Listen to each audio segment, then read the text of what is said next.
This happened when I was in college. I was 20 at the time, studying for an upcoming exam in biology. That is, until my roommate busted in my room. She wasn't yelling, but I could see she was drunk by her excitement. I rolled my eyes and sighed. I completely lost focus now. But it was okay. I'd kind of gotten used to her behavior. She was a party girl while I was, well, a nerd.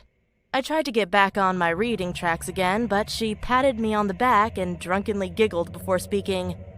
"Come on, Jasmine. Every time I see you, you're always reading a book." I sighed before speaking. "And every time I see you, you smell of alcohol and vomit." She frowned at me. "How about this? I'll be quiet all week if you come to this party tomorrow at 8. I wanted to say no, but then I thought about it. I mean, I do always work really hard. Besides, she won't barge in like this for the whole week?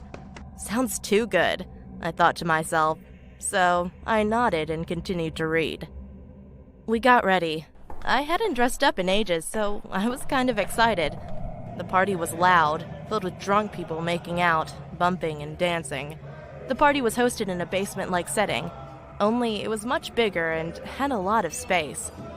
I'm not going to lie, I did have a few drinks. I wasn't drunk, but I was definitely tipsy. So, as my view became tilted, this guy comes out of nowhere and has small talk with me. He was fairly attractive. He didn't seem drunk. We met and exchanged names. From what I remember, he had red-dyed hair and blue eyes. He was white and about 6 feet. His name was Luke. We laughed and talked about topics like studying and books and that kind of thing. The talking went on for about a half an hour. He then said, "Hey, I'm going to get another drink. Want anything?" And I said, "Why not? I mean, I'm having fun." So later on, he came back with drinks. And the next thing I remember, we were making out in the corner of the party room. It was so quick, and then he asked me, "Want to go back to my place?"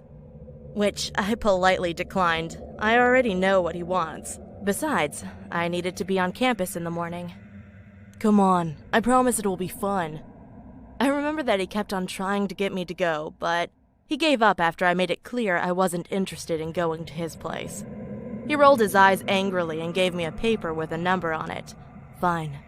If you change your mind, give me a call." He leaned close to me and whispered against my ear. Then he walked out, and the rest of the night was a complete blank. The next day, I woke up inside my college bedroom, on my bed, next to my roommate snoring on her bed as well.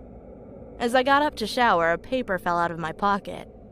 It was the number, which made me remember that guy. But I had more important things now. I showered then and went to study. I remember reading my book when all of a sudden I felt dizzy. Then I woke up in the bed with police officers and nurses talking next to me. Turns out I had this dangerous allergic reaction that could only be caused from saliva or any bodily fluids that had come from decaying or rotting flesh. Which to my surprise was weird. I hadn't been kissing anyone, let alone ate anything raw. Then I remembered the guy. I told the police about the guy at the party and gave them the number he gave me. A few weeks passed and my allergies went down so I could live my life normally. I just finished my test when my phone rang. I answered it and it was the police. Turns out the guy from the party had 2 dead, decaying women's bodies inside his apartment that he ate.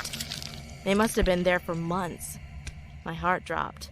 The thought that I made out with someone who ate human flesh, or even worse, was what if I had agreed to come to his place? I may have been one of those bodies.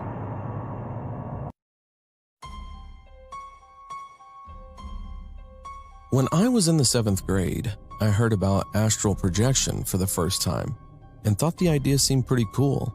Who wouldn't want an out-of-body experience and travel around the world? Anyways, I've been attempting it for several months to no avail. I did doubt it wasn't real and eventually stopped attempting it. Then one day on a January, I decided to hit the bed at around 7 p.m. to take a nap, and the next second I began to feel I was being pulled out of my body as a strong vibration feeling overcame me, similar to that body feeling you get from a strong nicotine rush. I then was floating in my room and felt a presence right behind me, but didn't think much of it. It wasn't a good presence, more of a demonic one. Despite there being my family in the home awake, I didn't see anyone there, and only the light that illuminated the stairway was on. Everything also had a blue tint to it, and I could see clearly in the dark. I had to swim through the air to be able to move and went through my door and swam my way downstairs. I decided to go up and through the ceiling and then through the roof and explore this new plane of existence. However, as I went through the ceiling, I saw this creature rushing towards the stairs, and it stopped as soon as I stopped moving to see it. I could only see the back of it from the right side of it since it was blocked by a wall, but it had yellow skin, pointy, elongated ears, a tail that's medium-sized, and it appeared to be as tall as I was at the time, 5'6". I stared at it for a few seconds, frozen in fear, and before I knew it, I was awake, back in my bed. I looked at my clock and several minutes had passed by. I don't know what to think of that, but it was an interesting experience.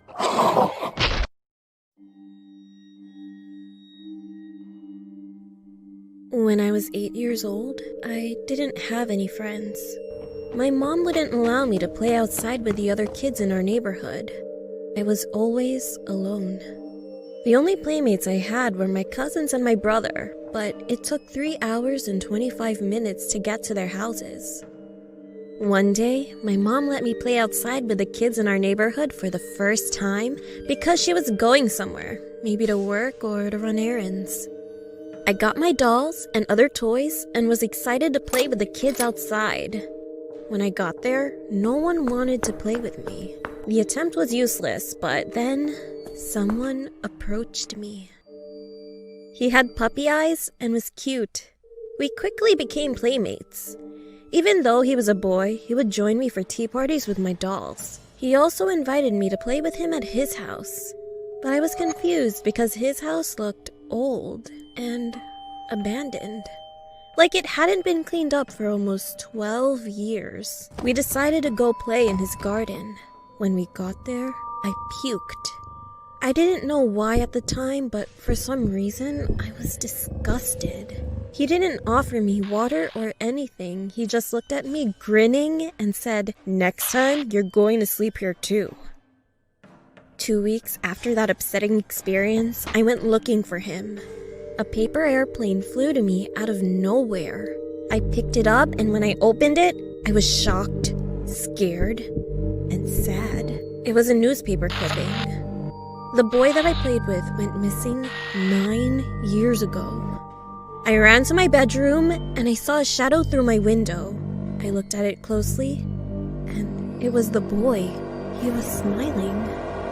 Today, I'm 19 years old, and I still remember that part of my childhood so clearly.